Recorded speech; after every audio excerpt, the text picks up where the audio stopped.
Todos los recuerdos, todas las realidades, todos los fantasmas, vagos, risueños o fúnebres, que puede contener una conciencia, retornados y evocados, peldaño a peldaño, suspiro a suspiro, mezclados en una bruma sombría.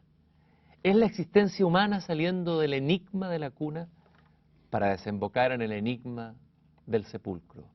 Es un espíritu que camina de fulgor en fulgor, dejando tras de sí la juventud, el amor, la ilusión, el combate, la desesperanza, y se detiene, trémulo, al borde del infinito. Víctor Hugo, Contemplaciones, un poema que Víctor Hugo escribió en el exilio, viviendo el duelo por la muerte de su hija. Y este poema está como epígrafe de este otro libro, Memorias sin nombre, Pierre Jacomet.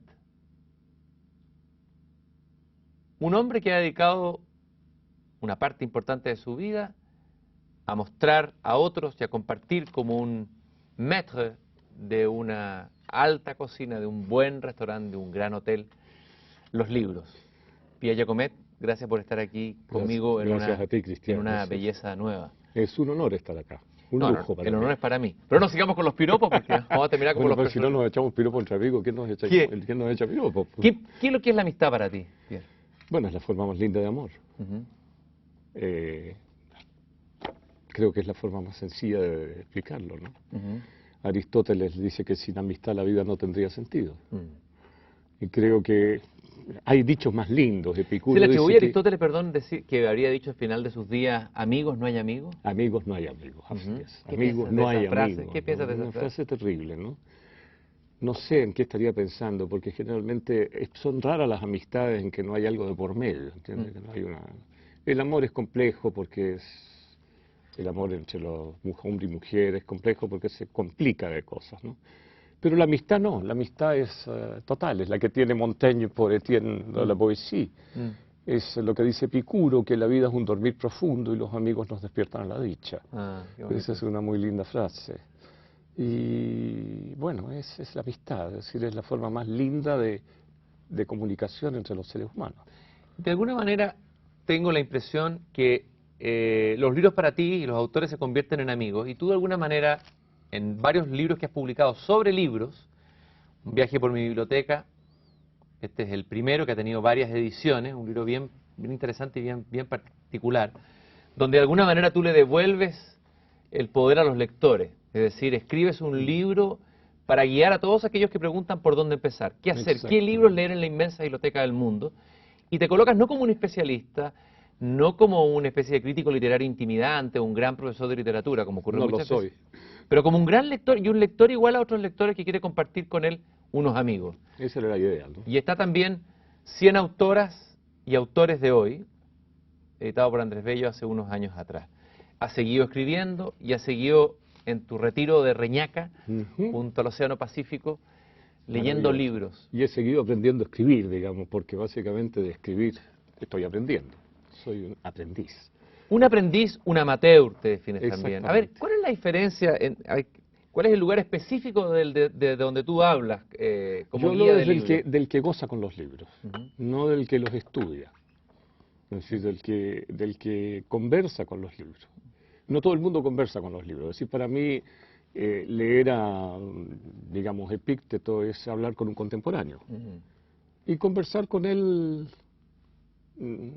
de tuteo, digamos, igual con Montaigne. Que Montaigne es lo lindo que tiene, ¿no? Que conversa con el papel, como dice él. Y con esa manera de conversar simple, sencilla, y no sujeta a un modelo lógico artificial.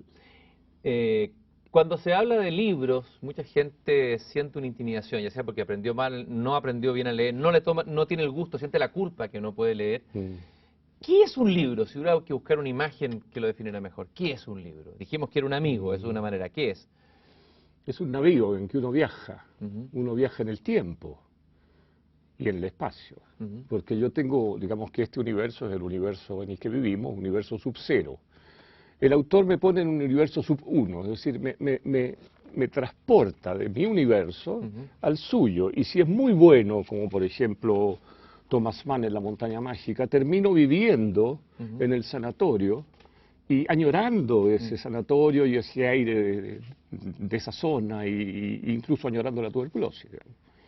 En el prólogo de Un viaje por mi biblioteca tú hablas del acto de leer y es interesante ver el origen de las palabras, la cantidad de verbos que designaban el acto de leer. Hablemos un poco de eso. ¿Qué, Sí, en qué Grecia, significaba leer originalmente? descifrar, digamos, ¿no? Es decir, leer era descifrar, era encontrar las letras, no tanto el sentido, porque era complicado, no tenían puntuación los griegos. Al principio escribían todo en mayúsculas.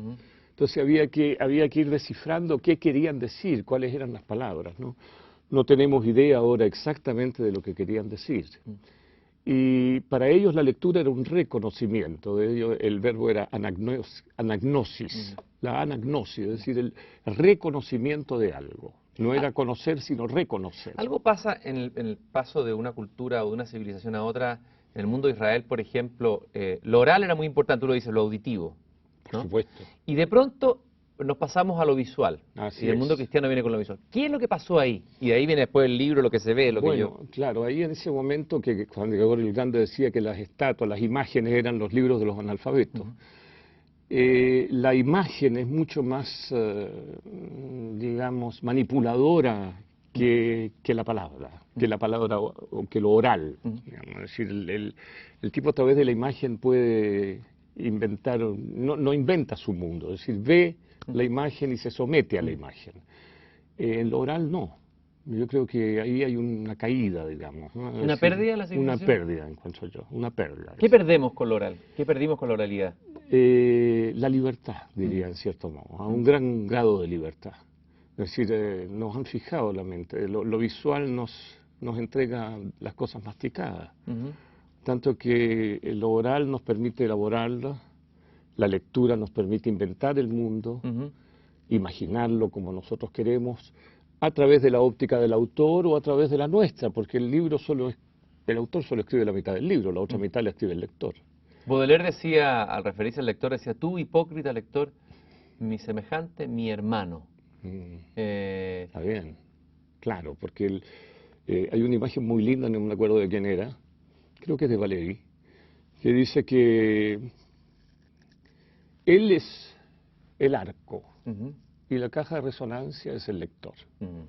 Entonces, bueno, él pulsa las notas o las toca con su violín y la caja de resonancia, la que le da la amplitud y la belleza, es el lector. Es decir, es un escritor igual que el escritor. O sea, el que lee, al leer un libro, ¿lo está reescribiendo? Lo está reescribiendo, en mi opinión, sí. Y está conversando con el autor. Si no conversa con el autor, simplemente no entra el libro. No está entrando en el mundo del libro. Justamente yo leí al comienzo esta cita que tú colocas de Víctor Hugo en las Contemplaciones. En el mismo libro, en el prólogo, el prefacio de Víctor Hugo, dice el lector, insensato tú si crees que yo no soy tú. Ah, qué bonito. Qué bonita frase. De alguna manera algo ha pasado con la literatura, que ha quedado atrapada, ya sea en el mundo de la academia, de los especialistas. Y tenemos hoy día, por un lado, los que saben de literatura, que es una especie de élite encerrada en la academia, la masa, la mayoría que no lee, y hay ese abismo que a veces parece infranqueable. ¿Qué es lo que ha pasado y qué es lo que se puede hacer para que realmente vuelvan los lectores a encontrarse con los libros de forma libre? Es decir, buscar cómo despertar el apetito de leer, sin caer en el lenguaje académico de la crítica, que a veces no dice nada. Yo sostengo que el crítico, así como las mujeres se maquillan para otras mujeres, porque los hombres somos incapaces de darnos cuenta de la maravilla del maquillaje, que es una maravilla. Los críticos escriben para otros críticos, es decir, no les interesa el lector, les interesa que otro crítico diga, mira qué inteligente lo que dijo este tipo.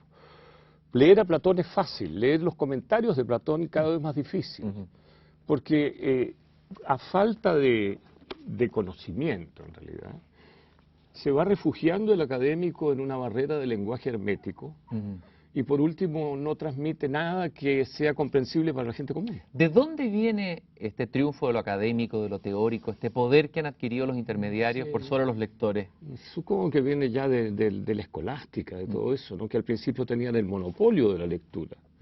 Es decir, ya Rabelais, por ejemplo, o Cervantes, Montaigne, en el siglo XVI. Se rebelan contra ese monopolio, pero sigue esa escuela hermética, esa escuela que está escarbando silogismos y y haciendo de la lectura un acto difícil, imposible, y de la cultura una cosa inaccesible.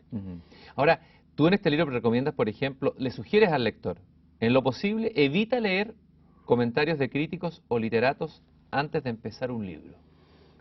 Sí, lo que pasa es que son muy complejos, muchas veces son muy buenos a veces, yo no digo eso. Lo que digo es que lo hacen sentirse imbécil a uno, porque uno espera encontrar lo que dice el crítico y a veces no lo encuentra, porque cada uno tiene su mundo y transforma el libro a su medida. Entonces, bueno, la óptica del especialista no es la óptica del lector común y va a llegar solo a poca gente. Hay un ejemplo muy lindo que está muy bien hecho el prólogo, está tan bien hecho el prólogo de Tristán Leblanc por Vargas Llosa, que uno lee el prólogo de Vargas Llosa y después Tristán Leblanc parece pésimo. Entonces, se queda con el prólogo uno, pero termina sin leer el libro, aunque él no usa idioma difícil. No cabe duda que Jorge Luis Borges es el arquetipo del lector, el gran lector. ¿Tú lo conociste, fuiste alumno de él? Cuenta un poco, ¿qué decía Borges de esto, de la relación con el libro? Él evitaba, en las clases, él siempre decía no lean ningún comentario, que es justamente lo que digo yo. Y en cuanto a los trabajos, decían elijan lo que quieran. Hágame un trabajo sobre lo que quieran, no le ponía trabaje sobre la tempestad de Shakespeare, por ejemplo, no, elija lo que le guste, porque si no le gusta lo va a hacer mal. Entonces, Borges en eso es, junto con Montaigne, de aquellos que deberían vivir en un mundo sin dogmas y sin sistemas, con una mente muy abierta, muy libre, muy entregada, muy espontánea, digamos. Hoy día que está de moda el tema de los derechos, se ha abusado incluso a lo mejor un poco de eso, a pesar de ser pues, casi una muletilla, se habla un poco de los derechos del lector frente al crítico y al intermediario. Hay un francés, Georges Perec, que escribió un libro algo de los derechos del lector. Sí, que escribió cómo leer un libro. Sí, yo quise traducir ese libro, pero ya lo había tomado una editorial. ¿Cuáles son los derechos del lector? Dichos por Giacometti. El derecho del lector es leer como se le antoje. Esa es mi manera. Es decir, el libro, el autor se lo pone en la mano y el lector lo construye de vuelta, como quiere. Lo puede empezar por el final. Por supuesto, como dice Somerset Maugham, puede saltarse las partes que no le gustan. Si le aburren, se salta. No tiene por qué leer descripciones a veces de paisaje que no le interesa, porque lo está interesando la trama y no tanto la literatura. Entonces, la lectura es un acto anárquico. El lector tiene todos los derechos. En educación, el gran problema que tenemos hoy día en Chile es que los niños no leen, los profesores no saben enseñar a leer, cada vez se lee con menos placer, uno lo ve con los alumnos que llegan a la universidad. ¿Qué harías tú si tuvieras la posibilidad, tú que te has transformado en un promotor de una lectura libre, qué harías tú si tuvieras la posibilidad de hacer una medida en el ámbito de la lectura, de la motivación de la lectura? Bueno, sí, iría más allá en la educación. El ámbito sería ponerle una nota. Toda la educación está basada en la competencia. Hoy en día, decir la nota del primero, el segundo, yo creo que eso es malo. Es decir, que diría que habría que ponerle una nota a la clase. La nota a la clase incluiría una nota al profesor. Es decir, que los más talentosos ayudaran a los menos talentosos. Y que fuera una especie de comunidad solidaria la clase. Pero para enfrentar el tema de la lectura, de que no se lee, ¿qué harías tú metodológicamente? ¿Qué propondrías? ¿Alguna idea, aunque sea disparatada? Puede ser disparatada, seguramente. Lo primero que propondría es que lean lo que les gusta. Nada más, y lo comenten. Es decir, que sea Harry Potter, está bien, que sea Harry Potter, no importa. A partir de Harry Potter uno puede inventar los mundos que quiere. Yo no lo he leído por lo demás, por flojera, no por... Eso sería lo que haría, es decir, hacer leer al lector junto con el profesor, al alumno junto con el profesor, y comentar, y hacer un pequeño trabajo al respecto, comentar el libro que leyó. Ver cuánto vio en el libro. Es decir, yo veo 100, él ve 10, Borges ve 1000, ¿no? En el libro. Ahí está la escala, ¿no? Hay libros que ahuyentan al lector, que producen miedo. La palabra clásico se nos viene encima. Y todos sabemos, los que hemos leído los clásicos son maravillosos y pueden conquistarlo. A ver, primero veamos etimológicamente qué significa clásico. Según Piñars, eran libros escritos para la clase que pagaba impuestos en Roma. De ahí viene. Ahora, aparte de eso, no he encontrado, otros dicen que es un libro que es irrepetible. Yo creo que las dos explicaciones son válidas. Creo que Piñar, que es un tipo muy informado, tiene razón cuando está diciendo eso. Era un libro escrito para la gente, para la clase que pagaba impuestos. Los otros seguramente no sabían leer. ¿Cuándo para ti un libro se constituye en un clásico? ¿Qué es lo que lo hace ser clásico? Clásico, clásico. Es interesante la pregunta y no sé contestarla en realidad. Cuando no se puede escribir de vuelta, digamos, cuando no se le puede agregar nada. Hay libros que se le pueden agregar cosas. Por ejemplo, uno toma un cuento de Borges, no puedes agregarle nada. Es decir, la búsqueda del Motacín, bueno, nada. Los teólogos, no puedes agregarle ni una palabra, ni quitarle una palabra. Un cuento de Cortázar no puedes cambiarle ni una palabra, porque es perfecto. Lo mismo pasa con, por ejemplo, Guerra y Paz, de Tolstoy. Son libros que son imprescindibles, no puedes cambiarle nada. A Proust tampoco, a pesar de que dicen que escribe mal. No sé, encuentro que su francés es maravilloso, no sé cómo serán las traducciones. Eso es una cuestión personal. Vamos a hacer un recorrido por algunos de los clásicos que tú sugerirías a lo mejor incorporar en los programas de educación, que sean leíbles, que sean gozosos, para alguien que nos esté escuchando hoy día y que diga, no sé por dónde empezar. Una sugerencia. Tú estás definido como un metro, estamos en el hotel de la lectura y los lectores. Sí, yo me he definido como metro de hotel en el sentido que recomiendo plato. Yo empezaría por los lectores, por los autores actuales, es decir, lo que puede gustarle a un muchacho de hoy, porque es muy difícil meterlo en el mundo de Atenas cuando no sabemos siquiera qué sentido tenían las palabras que usaban en esa época. Entonces lo haría leer libros de ahora, libros buenos de ahora, por ejemplo, no sé, Amélie Nothomb es buena. ¿De quién es ese libro? Amélie Nothomb tiene varios libros buenos y algunos mediocres. Uno bueno es Stupeur et Tremblement, que creo que no sé cómo lo tradujeron. Estupor y temblor, algo así, temblor. Ese era bueno, la metafísica de los tubos también era bueno, era divertido, era fácil de leer, era entretenido. No diría Houellebecq, porque Houellebecq se convirtió más bien en un crítico muy ácido y quizás para la juventud. Sería bueno uno de él, no todos, sino que el primero es la ampliación del campo de lucha o algo así, la extensión du domaine de la lutte. Yo creo que esos dos libros serían muy buenos, esos dos libros. Y después algún buen policial, por supuesto, un buen Agatha Christie, un buen Guy Marsh, que son muy buenos, o Raymond Chandler, siempre que pudiera leer inglés, porque claro, ahí está el problema, ¿no? El problema es la traducción. Tú junto con ser un lector, eres un traductor, Sí, te has dedicado a traducir durante años. ¿Qué te parece el panorama de la traducción hoy día en el mundo hispanohablante? Bueno, hay traductores muy buenos. Por ejemplo, yo conozco a Oscar Luis Molina, es un excelente traductor. Pero nosotros estamos inundados por las traducciones que vienen de España, de la metrópoli. ¿Cuál es tu diagnóstico? Con mucho respeto, y quiero mucho a los españoles, pero como traductores son horribles.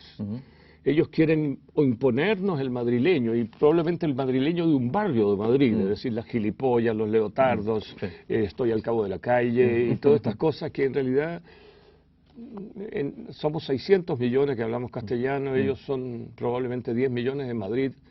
No corresponde. Podrían tener un castellano más. Además los corrigen los barceloneses que no hablan castellano, hablan catalán. Entonces, o sea, lo que nos llega aquí es un madrileño corregido por un barcelonés. Por un catalán. Eso es lo que nos llega acá. Entonces nos encontramos a veces con libros como Salinger, como el cazador en el centeno, que es, no me acuerdo el título en inglés, The Catcher in the Rye, que es estupendo en inglés y es un bodrio en castellano. Sin embargo, encontramos otros libros como los libros de Ray Bradbury, algunos que están traducidos y que la traducción es mejor que el original. Lo mismo ocurre con Borges en su traducción de Las palmeras salvajes de Faulkner. La traducción de él es excelente, la traducción de Cortázar de... ¿No habría que llenar Latinoamérica de, como la época de Alfonso Díaz el Sabio, de escuelas de traductores? ¿No sería esa la manera de revitalizar la lectura? Se está poniendo cada vez más interesante ese tema, pero lo que pasa es que la traducción literaria no paga. Lo que paga es traducir los folletos de microondas, ese tipo de cosas. Ahí te pagan muy bien, pero uno se encuentra con sorpresas, porque en el folleto de microondas que compramos había una receta que decía un huevo blanco número 3. Y bueno, eso viene del japonés y hubo que descifrar que era 3 blancs d'œufs, es decir, 3 claras de huevo. Le habían puesto un huevo blanco número 3. Porque la traducción literaria, como dice Vargas Llosa en el último libro de él, ese de la niña, no sé cómo se llama, la niña, el de la chiquilla chilena que él conoce, el Perú, Sí, la última novela de él, la sí. última novela de él, la traducción literaria es el hambre. Mm. No te pagan nada, es decir, tú traduces 1.000.000 de palabras y estás trabajando durante 4 o 5 años y no puedes vivir, Tú no estás puedes comer con estás eso. emprendiendo ahora a tus 70 años. 76. Déjame, como soy amigo tuyo, déjame bajar un poco la edad. Es un gesto de cariño aquí en vivo. Gracias. Estás emprendiendo una tarea maravillosa que es tener tu editorial propia, un sello Sí. propio que se llama El Olivo. El olivo, porque yo me llamo Olivé, es el Ah. apellido materno. ¿Ya? Olivé, ¿qué quiere decir olivar? Oliveto. ¿Y hay alguna En italiano, simbología en ese Olivetti. árbol, alguna Bueno, el connotación olivo afectiva? tiene una simbología de paz y de un mensaje de amor, digamos, si se quiere, y un premio, en cierto modo. Lo interesante es que tú estás haciendo una editorial, es una empresa quijoteca, en que estás traduciendo escritores que no se leen ni se venden, que son los grandes clásicos. Por ejemplo, Exacto. estás emprendiendo la tarea titánica de traducir todos los ensayos de Montaigne. Exacto. A mostrar un poco el volumen de lo que significa eso, vamos a hablar de Montaigne. Aquí está Montaigne, los 3 libros de este personaje alucinante, pero traducido en España, madrileños y barceloneses mediante. Exacto, lo cual quiere decir que es ilegible. Más Claro. o menos. Más Y o tú menos. estás traduciendo a Montaigne, lo estás traduciendo probablemente de la edición original, de este francés Exacto. difícil que tengo acá del siglo XVI en la Exacto. Pléiade, ¿no? Exacto. El francés Eh, antiguo que no siempre es tan claro como uno cree, ¿ah? Es decir, hay palabras que tienen doble sentido, hay expresiones muy cómicas en francés antiguo que son difíciles de pasar. ¿Por qué escogiste traducir y publicar a Montaigne? Porque podrías haber Bueno, publicado desde un manual de microondas en vez de los manuales de Montaigne. Sí, lo que pasa es que creo que si Montaigne tuviera más presente en el mundo hispano, Montaigne fue prohibido por la Iglesia Ujú. y creo que todavía lo está. Y es el sabio más grande que ha habido, según Thomas Mann, según Bloom, según todos, es decir, Borges.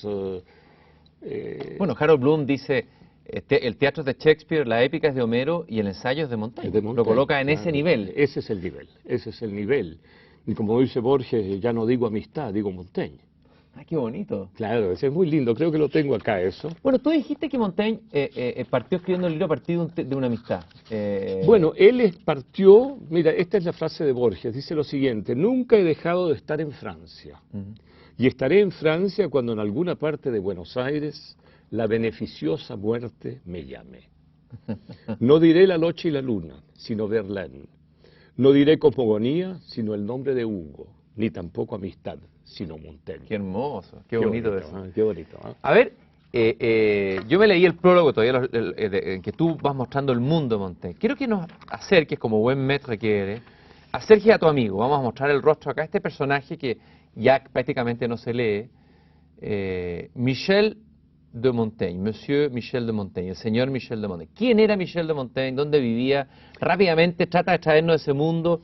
Claro, De Michel de hacerlo Montaigne, bueno, Michel de Montaigne es de origen sefardí. Ujú. Él se llama Michel Ekem López. Ajá. La familia materna, los López, se llamaban Pesagón y eran unos judíos comerciantes que estaban en España y en Portugal probablemente desde el año 70, desde que Tito destruye Jerusalén, que es cuando se forma esta diáspora. Cuando empieza la quemazón de paganos en 1450 y surge el primer edicto racial de la historia, porque se prohíbe al que tenga mácula, es decir, sangre judía, acceder a cualquier puesto, lo que sea. Muchos se convierten, pero claro, la cosa se pone peor, porque se convierten y empiezan, como son muy capaces, más capaces, digamos, que lo que eran los españoles en ese momento, empiezan a tomar los mejores puestos, a escalar los mejores lugares y al final están los Pesagón tan a favoritos del rey y en la iglesia, en todo. Entonces queman algunos Pesagón y Moisés Pesagón en 1492 decide convertirse al catolicismo y adopta el apellido López de Villanueva. Ese es cristiano nuevo, ¿no? Es un cristiano nuevo, pero muy prudente, raja a Francia. Y se Raja a Francia. instala en la zona de Toulouse, Bordeaux, otras partes de la familia se van Deres, pero ya tenían seguramente, según una catedrática canadiense actual, conocimiento con los Ekem, que también eran conversos, y que estaban también en Portugal y que tenían negocios de vinos, de ahí el Chateau Yquem. Entonces, bueno, se casa Pierre Iquem con Antonia López. Lo arregla los casamenteros esto. Y nace Michel Iquem López, que es Michel de Montaigne porque su abuelo había comprado el castillo de Montaigne. ¿Cuál es la originalidad? ¿Qué es lo que hace que Michel de Montaigne sea este grande que tú señalabas recién y que Bloom lo coloque a la altura de un Shakespeare, de un Homero y de un Cervantes? Sí, ¿Cuál es la grandeza de Montaigne? La grandeza de él es la asociación libre, pues Freud antes de Freud. A ver, explica un poco eso. ¿En qué sentido? Es decir, Freud no inventa, porque en realidad el tema de la asociación libre ya está descrito en Aristófanes, en las nubes, en los versos 600 al 1200, algo así. Sócrates trata a Strepsíades, que está agobiado de deudas porque el hijo juega en los caballos. Acuérdate que para Platón los caballos representaban la parte lujuriosa del ser humano. Entonces ahí está un doble sentido de Aristófanes en cuanto a que el hijo se dedica al puterío, digámoslo así. Entonces el padre se endeuda porque el hijo pierde plata y va donde Sócrates, como va todo paciente donde el psicoanalista, para liberarse de culpas, es decir, liberarse de deudas. Y Sócrates lo hace acostarse en una especie de catre que traen ahí y lo hace pensar libremente. Le dice que no, que diga todo lo que se le pasa por la cabeza. Bueno, de ahí Freud después se inventa el psicoanálisis y Montaigne hace lo mismo. Él va diciendo todo lo que se le pasa por la cabeza. Por ejemplo, si un ejemplo, lo mejor es un ejemplo, ¿no? Él nos habla de los coches. Entonces, al hablar de los coches, empieza a decir que a él no le gusta mucho andar en coche y asocia eso con el miedo a andar en barco. El miedo que le produce el movimiento del barco, que se pueda hundir, qué sé yo, vuelve a los coches y eso le recuerda a los reyes merovingios que andaban en unas carretas tiradas por bueyes, lo que lo lleva al circo de Roma. Y ahí él se acuerda de Heliogábalo, que se hacía arrastrar por unas 4 prostitutas desnudas, él desnudo en su carro, y eso lo lleva a pensar en las atrocidades que se cometían en el circo de Roma. Y ahí de las atrocidades del circo de Roma empieza a hablar de las vicisitudes del ser humano, digamos, del malestar que llamará Freud después en la civilización, y termina por último en América. Y hablando de los abusos de los conquistadores, de la brutalidad que tenemos, a partir de los coches, ¿no? Pero va enredando esto de una forma maravillosa. Entonces es como una especie de flaneur, es un viaje, planeador. Es un viaje maravilloso. Es lo contrario a lo que hoy día estaba pensando el ensayo, porque él inventó el género del ensayo. Él lo inventó. Hay distintos ensayos, podemos verlo, el ensayo sobre la amistad, que es muy lindo. Claro, son muy lindos. El famoso... Cómo filosofar es aprender a morir, Sí, tiene otro sobre la pedantería, tiene otro sobre la desventaja de la grandeza, uno sobre los cojos, ¿no? Sí.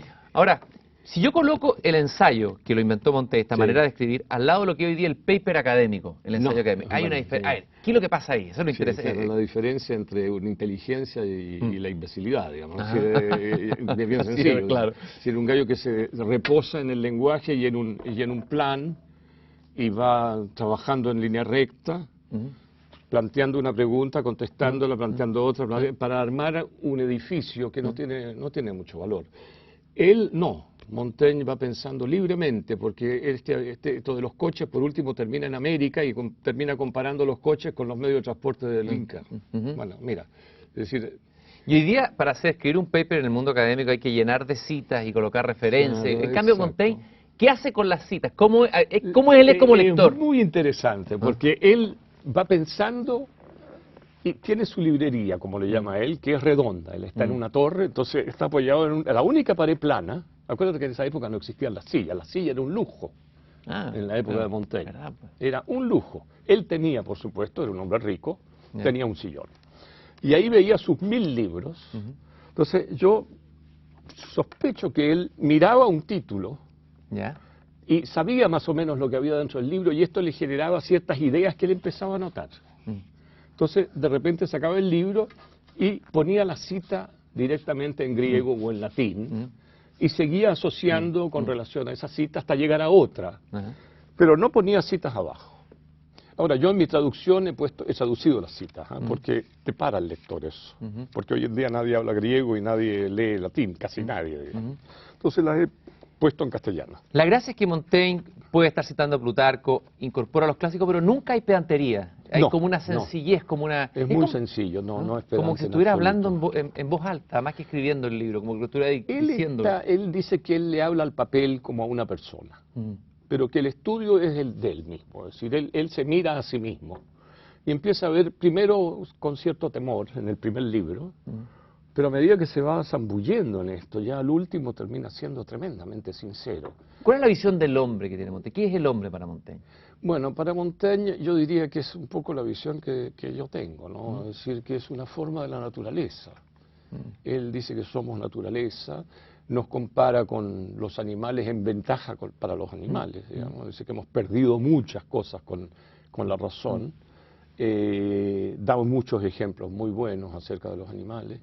Somos una forma de la naturaleza, igual que un árbol, una planta, un perro, Y él una piedra. está siempre como el impresor como observándose a sí mismo, los temas que toma, y se da cuenta que la naturaleza humana es cambiante, móvil. Bueno, ¿Qué claro, pasa con eso ahí? ¿Cómo? Claro, él dice que en un momento soy esto y después soy otra cosa, que es lo que nos pasa a todos.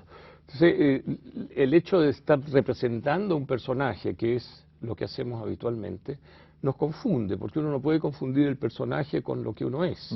El personaje es el personaje. Él es un personaje cambiante en un mundo y en un universo ondulante, eso lo ve muy claro, mucho antes que los físicos cuánticos. Nada está quieto, todo cambia. Lo de Heráclito, volvemos siempre a lo mismo, ¿no? Es decir, nunca te bañarás dos veces en el mismo río, ni el río es el mismo, ni tú eres el mismo. Bueno, algunos dicen que ni siquiera se baña uno, pero eso no importa. Si tuviera que preguntarte hacia boca de jarro, ¿quién es Pierre Jacomet? Tú has tratado a ti mismo de preguntarte eso, me lo he has preguntado escrito un libro que muchas se llama veces. Memoria sin nombre, que indaga en tu pasado, en tu infancia. Si tú tuvieras que decirle a alguien que no te conoce, ¿quién es Pierre Jacomet? Sí, me acuerdo de una frase de Malraux que se refiere a Buenos Aires. Fíjate esas asociaciones. ¿Ya? Muy linda porque dice que Buenos Aires es la capital del imperio que nunca fue. Y yo creo que sería también el caso mío. Yo ¿Ya? soy alguien que nunca fue. Es decir, no sé quién soy. No sé quién soy. Soy ahora así, mañana de otra manera. Para responder esa pregunta que está en el origen de todo Occidente, ¿quién soy? O el imperativo de Píndaro, es el oráculo de Delfo, ¿no? ¿Quién eres tú? Claro. O el imperativo de Conócete a ti Píndaro, mismo. sé quién tú eres. ¿Quiénes nos pueden ayudar a, no sé si a responderla, pero a aproximarnos a la respuesta a esa pregunta? Lo Espero que se que han preguntado antes, A ver, ¿no? ¿cuáles son los autores que tú recomendarías como metro para la vieja pregunta con la que nos encontramos siempre al final? ¿Quién soy yo? ¿No? ¿Quién recomendarías tú? Yo recomendaría a Plutarco. ¿Ya? ¿Por qué? Cuéntanos quién era él y Bueno, por qué. Plutarco fue un gran escritor. Aparte de analizar la vida de otros, tiene sus obras morales que son espectaculares. Recomendaría a Montaigne, que es quizá el que más ayude para saber quién es uno. Leer a Montaigne, leer a Epícteto, que fue un esclavo y que se convirtió en filósofo. ¿Qué aporta Epícteto, por ejemplo? ¿Qué le puede aportar Epícteto a un hombre de hoy, a nuestro telespectador? El sentido común, digamos. ¿Ah? El sentido común. Es decir, Epícteto dice que las cosas en sí son indiferentes. Ajá. Lo que nos molesta es la opinión que tenemos de las cosas y es así. Es decir, las cosas pasan, la vida es como es. Como dicen, el menú es el menú. No hay una carta, uno no elige esto. Viene un menú, bueno, uno tiene que comer el menú o no comer. Y Epícteto dice que es la opinión que tenemos del menú la que nos daña, no el menú en sí. Montaigne dice lo mismo. Recomendaría la lectura de Aristóteles es pesada, pero la ética nicomaquiana es maravillosa. Pero claro, las traducciones a veces son malas, ¿no? Tú dices que hay algunos libros que pueden ser incluso dañinos para la salud. Por ahí anoté algo que me pareció muy divertido, Sí. que ahora sobre Kant. Dice, la pregunta que te haría, dice que Kant afecta el sistema inmunológico. A ver, Sí, leer a porque Kant baja las defensas. Es un horror, porque es un edificio. Es decir, el pensador, cuando deja de hacerse preguntas, dejó de pensar. Entonces dejó de ser filósofo a convertirse en un sacerdote. Y en ese momento ya tiene una doctrina, en ese momento ya no piensa más ya. Y eso es lo que pasa con Kant, en mi opinión. Es decir, Kant, Hegel, todos estos tipos elaboran unos edificios fenomenales, pero ya no hay más preguntas ya. Entonces, bueno, no hay más pensamiento. Ujú. Prefiero un tipo que te hace pensar. Aparte de Montaigne, ¿qué autores mejorarían el sistema inmunológico? Mejorarían nuestras defensas para vivir mejor. Del du Seigneur, de Cohen, por ejemplo, A La ver, Bella del Señor. cuéntame, ¿quién es? Cuéntame el libro. Mira, lo leí hace tiempo, es una historia extraordinaria de una familia de judíos de Tesalónica o algo así, en el cual hay una seducción Ujú. de una mujer, que el acto de seducción son 150 páginas espectaculares en que habla de la... y la seduce finalmente. Es una de las grandes novelas que yo he leído. Esa. Otra novela que recomendaría sería El viaje al fondo de la noche, de Céline, que Pero esa para es mí tremenda, es oscura, dura. espectacular. ¿Pero sube las defensas el libro?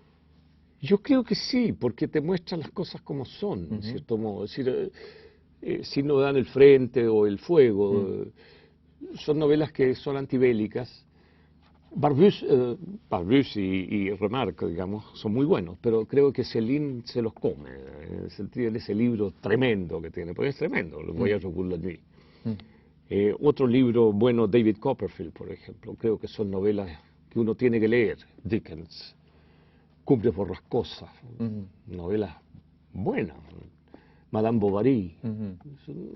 Tú siempre hablas por ahí de algunos, como bueno, en la biblioteca incluyes el Rig Veda, la Biblia, pero el Mahabharata parece, Sí. lo leí en varias entrevistas. ¿Por qué el Mahabharata merece ser leído de nuevo? Merece ser leído porque vamos aprendiendo a medida que leemos. Es decir, yo lo leí hace mucho tiempo y tendría que leerlo de nuevo, el Mahabharata, porque ya no me acuerdo, ¿entiendes? Es decir, todas las lecciones, todo lo que pasa ahí, que es todo como simbólico, por supuesto. ¿Qué es lo que es el Mahabharata para quien no lo conoce? Bueno, es un texto hindú enorme, ¿no? Del hinduismo.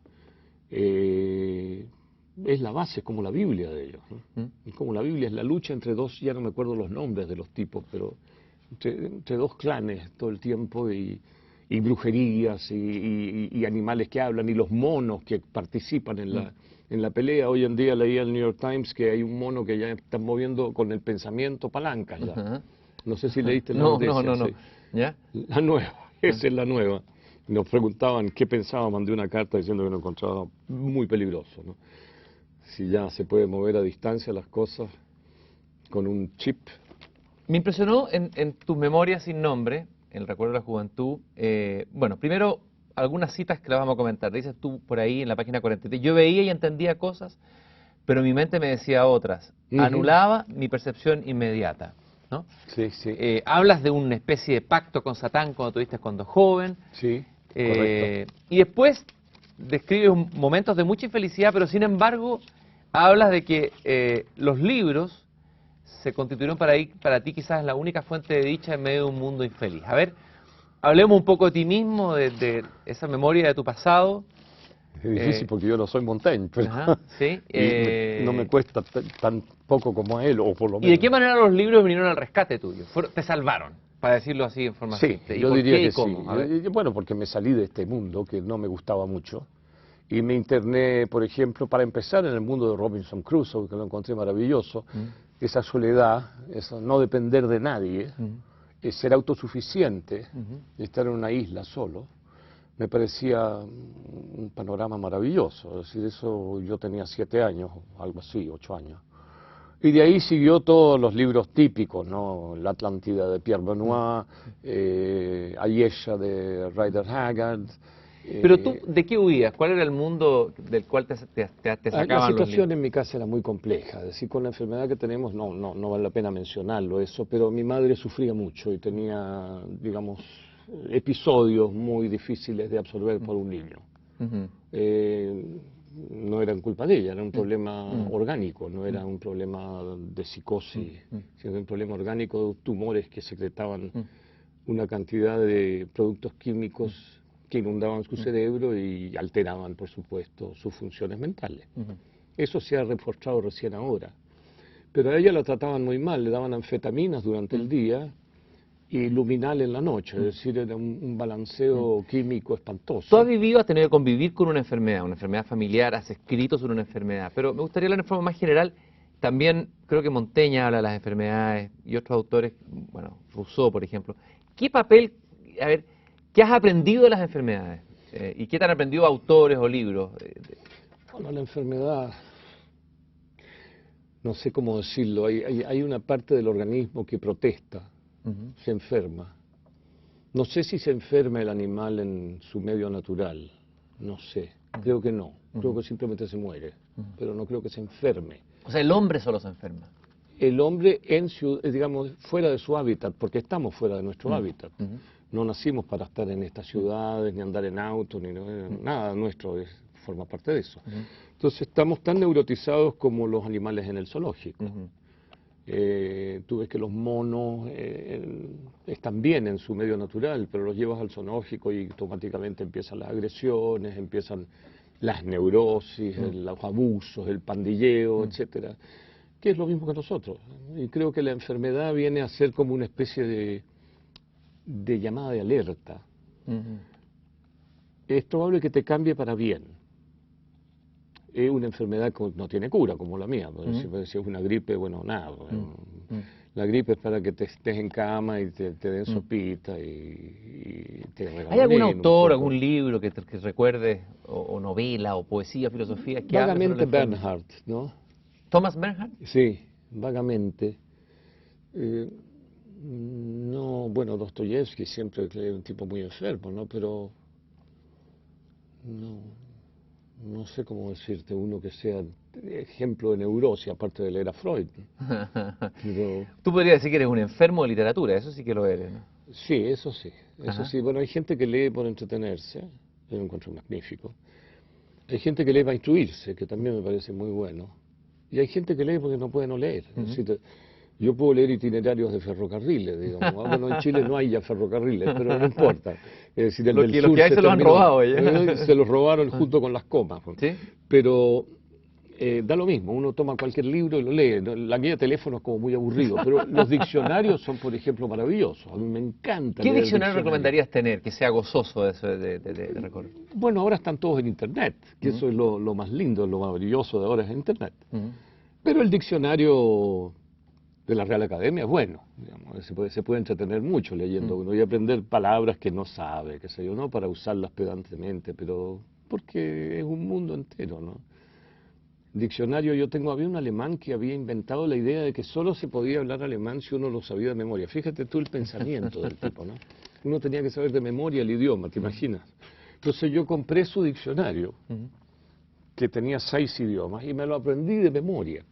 Pero claro, no servía para hablar, porque servía para saber algunas frases nomás, como 5.000 frases. O qué Tú sé yo. sabes, dedicaste a aprender idioma en un momento, incluso en una crisis de tu vida. Sí, esa es una crisis. Hasta chino mandarín. ¿Qué otros idiomas aprendiste? Mira, me estudié griego, latín, que había estudiado en el colegio, después lo traté de recuperar, que después se perdió.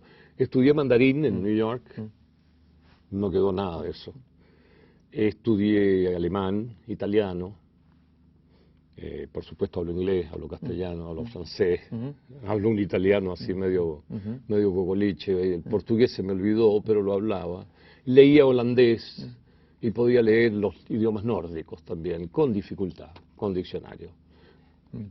Ahora puedo leer griego, digamos el griego de Platón, no el de Homero. Tú recomiendas varios autores de la literatura china, incluso contemporáneos, y te has metido Sí. un poco en la literatura china y en el Algo, mundo chino. Hablemos un algo. poco, ¿qué has encontrado ahí? ¿Qué puede haber de interesante para un mundo futuro que viene con la presencia fuerte de China? Ya lo creo. ¿Qué habría que leer? ¿Qué recomendarías tú leer para conocer un poco más el mundo chino contemporáneo y el mundo chino clásico? Ya no me acuerdo los nombres de los autores porque es difícil. Gao Xingyang, La montaña del alma, es un libro espléndido. El libro de un hombre solo también. Porque sobre todo en La montaña del alma Gao va viajando, ahí le diagnostican un cáncer y le dan 6 meses de vida. Es decir, un poco muy parecido a lo que me pasó a mí, que me dieron 2 años, el 92. Por cáncer también, murieron los médicos, yo estoy acá. Es decir, ahí no se dieron las cosas como pensaban ellos. Yeah. Porque la cosa es así. Y Gao recorre China. Entonces China son muchos países, ¿no? Por supuesto, con muchos idiomas. Se comunican con los ideogramas, pero la manera de leer el ideograma, de pronunciarlo, no es la misma. Es decir, el mandarín está tan lejos del cantonés como el castellano del finlandés. Nada que ver.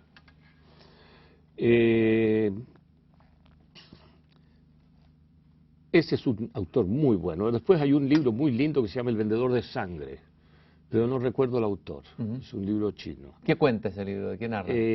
Narra cómo sobreviven vendiendo sangre y cuando con las técnicas, digamos, de tomar mucha agua, de retener la orina y vender sangre en ese momento y le sacan un mayor precio, qué sé yo, y toda la vida de los vendedores de sangre en China durante la época de Mao. ¿Qué has aprendido tú de los chinos? La China profunda. ¿Qué es lo que diferencia el mundo chino así arquetípicamente de nuestro mundo occidental? Bueno, que es un colectivo. Es decir, nosotros somos individuales, allá no.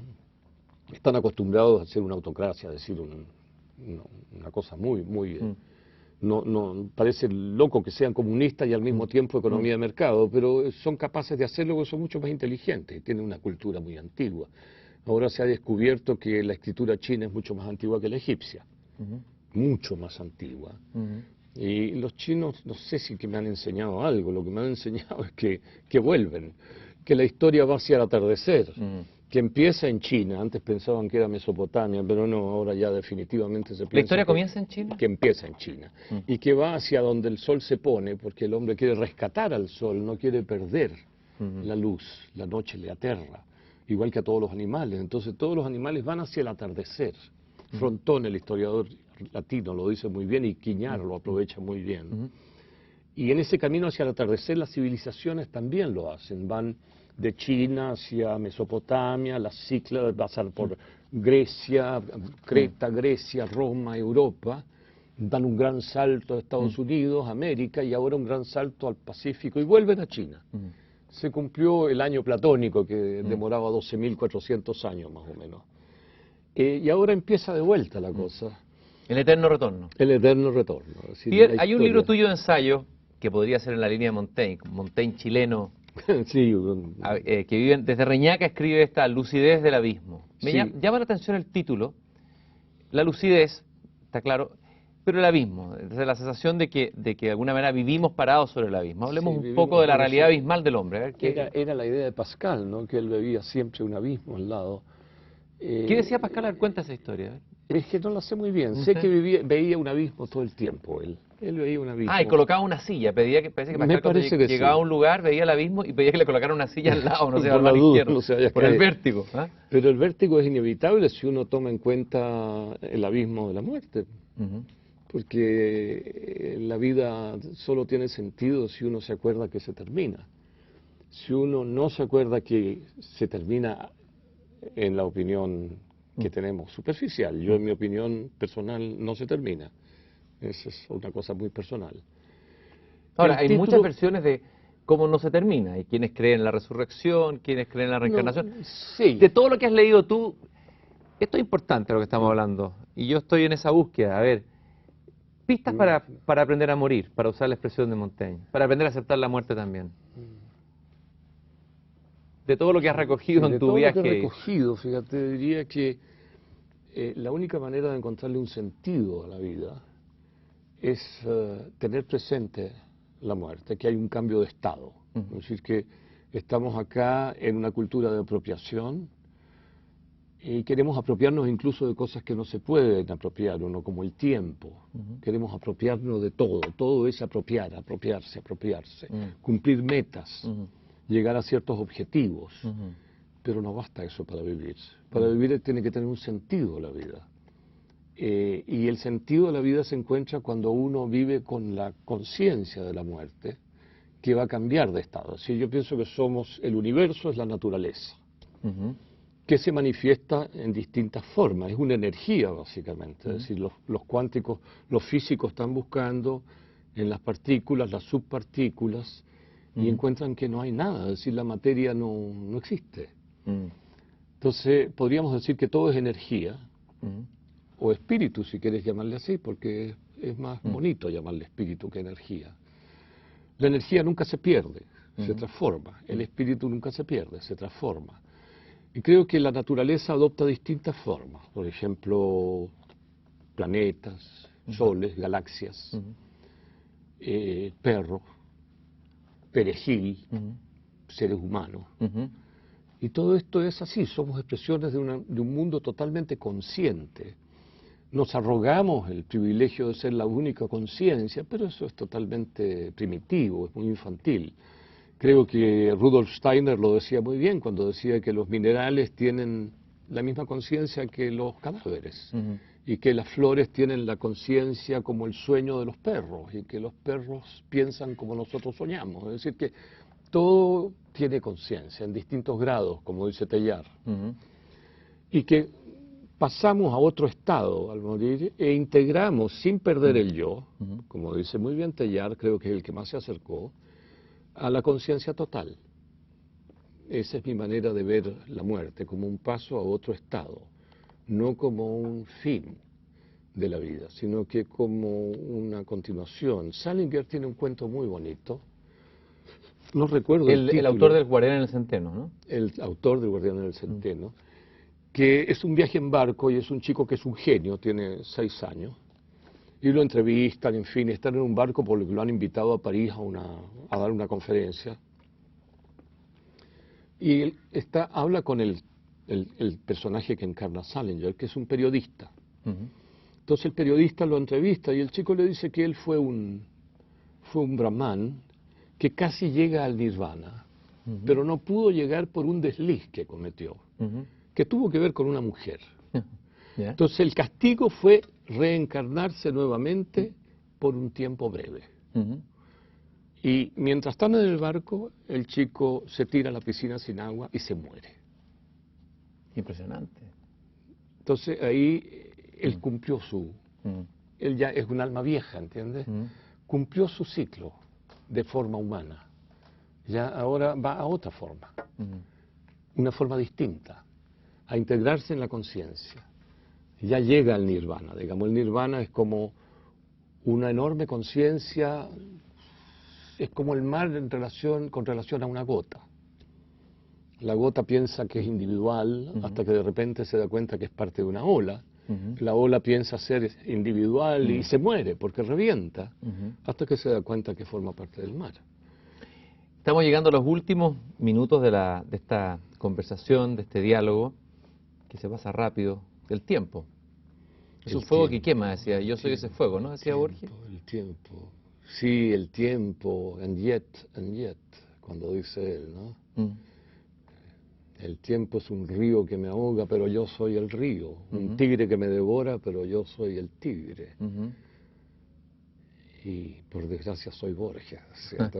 No, algo así. No me acuerdo, el de memoria no me acuerdo. Pero Dogen, que era un gran zen del siglo XIII, decía que éramos tiempo. Ser tiempo se llama su libro, el Shobogenzo. Ser tiempo, es decir, nosotros somos este instante. Nada, dice Dogen, en el universo escapa a este instante, no importa cuántas dimensiones tenga el universo. Este instante es para todos igual. Y eso es cierto. Es decir, estamos aquí en este momento, empezó la conversación que hemos tenido, pero ese momento ya pasó. Y el que viene es, como dice San Agustín, la espera. El pasado es el presente en la memoria, el presente es la percepción y el futuro es la espera. Eso es lo que dice Agustín, que es muy lindo. En tus Confesiones tiene un trabajo muy lindo sobre el tiempo.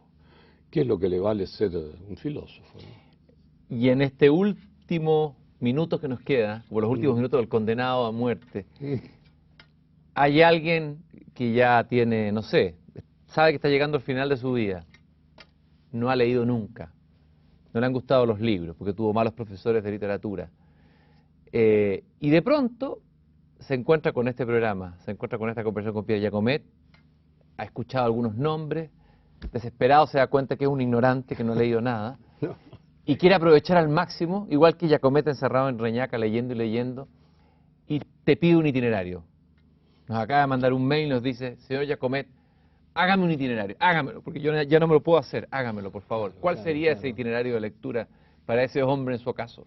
Que por lo demás sabe leer, pero digamos no ha leído nada. Yo le diría que leyera El Principito, por ejemplo. ¿Por qué El Principito primero? Porque es muy profundo. Dentro de una cosa muy livianita, tiene un trabajo sobre la amistad entre el zorro y el príncipe que es maravillosa. Es decir, esto de ser amigos, cómo de a poco se va construyendo la amistad, qué es lo que le da valor a la vida, ¿no? Que la vida tiene mucho valor por los amigos que uno tiene. Como hablábamos al comienzo. ¿Y el Principito a dónde te pasarías? Chuang Tzu quizá, Chuang Tzu con sus bellezas, ¿no? Thomas Merton con sus bellezas, si es católico, porque es muy lindo. Es decir, pasaría a los contemplativos. Ujú, Juan de la Cruz está un poco lejos ujú. de nuestra sensibilidad, pero es maravilloso, por supuesto. Merton no, está mucho más cercano a nosotros, Las semillas de contemplación. Es un muy bonito libro, válido para todos, no es necesario ser católico. Es un bonito libro, claro que él parte de la existencia de Dios. Llamamos Dios a todo lo que no conocemos. Ujú. Lo puede llamar de otras maneras también, en fin, eso supongo que es una cosa muy privada. Y le diría que leyera cosas sencillas, ¿no? Ujú. Lo más sencillo posible. Montaigne sería muy difícil para él. Ujú. Creo Ujú. que sería muy difícil. Ujú. No así Dogen. Dogen es fácil. El monje Kenzo, que también es muy bueno. ¿Quién es el monje Kenzo? Es un monje que cita Quiñar y que yo compré su libro porque lo citó Quiñar. Simplemente porque cada vez que leo Mm. que un autor cita a algún autor, yo me voy a leer ese autor para ver si pienso lo mismo que él, ¿entiendes? Es decir, ¿Y qué te regaló el monje Kenzo? ¿Qué te dio el monje Kenzo? esa sensación de paz que da el contemplativo, ¿no? Mm. Que es lo que todos buscamos. Esa sensación de tranquilidad, por ejemplo, la anécdota del tipo que va a ser el superior del monasterio porque él va a morir, él no le importa eso. Entonces quiere elegir entre todos y quiere saber que alguno le explique qué es el Buda. Ajá. Y todos intentan hacerlo. Entonces uno llega y le da una patada a un tarro. Eso es el Buda, ¿no? Él es el que es todo. Ujú. El Buda es todo. Entonces da lo mismo. Pues este vaso, esto, tú, yo, es todo lo mismo. Pierre, yo te agradezco muchísimo Soy esta yo el que agradece, conversación, Cristian. estos instantes, este viaje por tu biblioteca y también por tu alma, este recorrido apasionante y te felicito por seguir Vamos a ver qué jugándotela va a ser. por los libros vivos y por la literatura viva y por los derechos del lector. Eso, eso. Y Gracias, ojalá Pierre. lleguemos a una sociedad sin dogmas y sin sistemas. Gracias, Pierre. Hasta siempre. Gracias a ti, Cristiano. Muchas gracias. Es un lujo para mí estar acá.